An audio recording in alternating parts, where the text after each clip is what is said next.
तेनाली रामा की कहानियां अद्भुत कपड़ा। एक समय की बात है।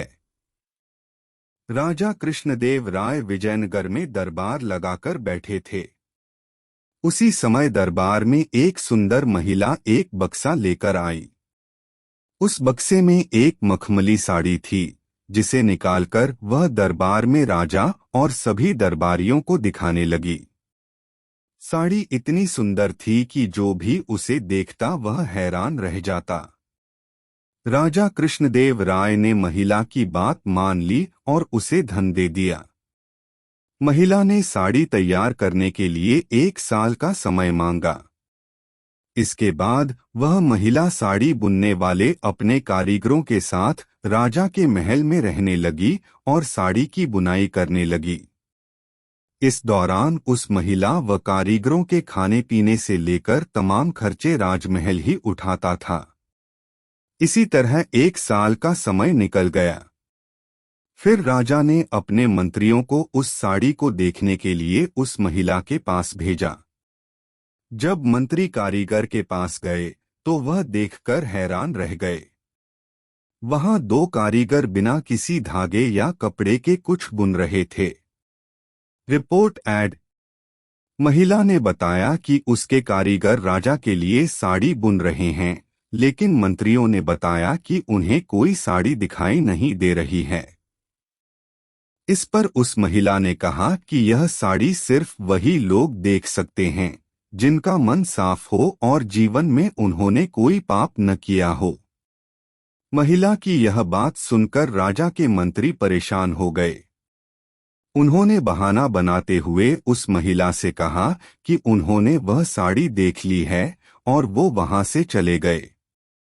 राजा के पास वापस आकर उन्होंने कहा कि वह साड़ी बहुत ही सुंदर है। राजा इस बात से काफी खुश हुए। अगले दिन उन्होंने उस महिला को वह साड़ी लेकर दरबार में हाजिर होने का आदेश दिया। वह महिला एक बक्सा लिए हुए अपने कारीगरों के साथ अगले दिन दरबार में आ गई। उसने दरबार में बक्सा खोला और सबको साड़ी दिखाने लगी। दरबार में बैठे सभी लोग बहुत हैरान थे, क्योंकि राजा समेत किसी भी दरबारी को कोई साड़ी नहीं दिखाई दे रही थी।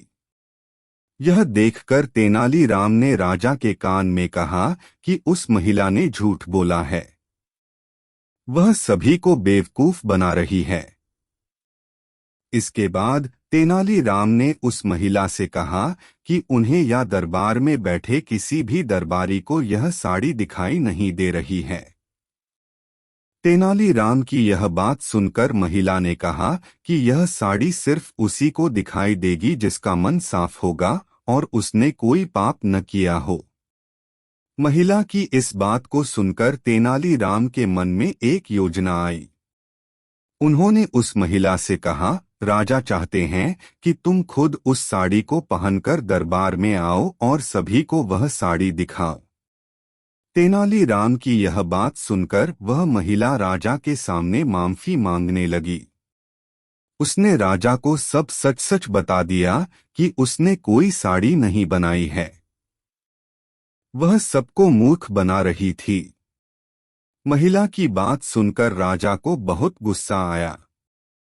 उन्होंने उसे जेल में डालने की सजा सुना दी, लेकिन जब उस महिला ने बहुत विनती की तो उन्होंने उसे छोड़ दिया और माफ करके उसे जाने दिया। साथ ही राजा ने तेनालीराम की चतुराई की तारीफ भी की। कहानी से सीख, अधिक दिनों तक झूठ या धोखा छिपाया नहीं जा सकता है। एक न एक दिन सच्चाई सबसे सामने आ ही जाती है।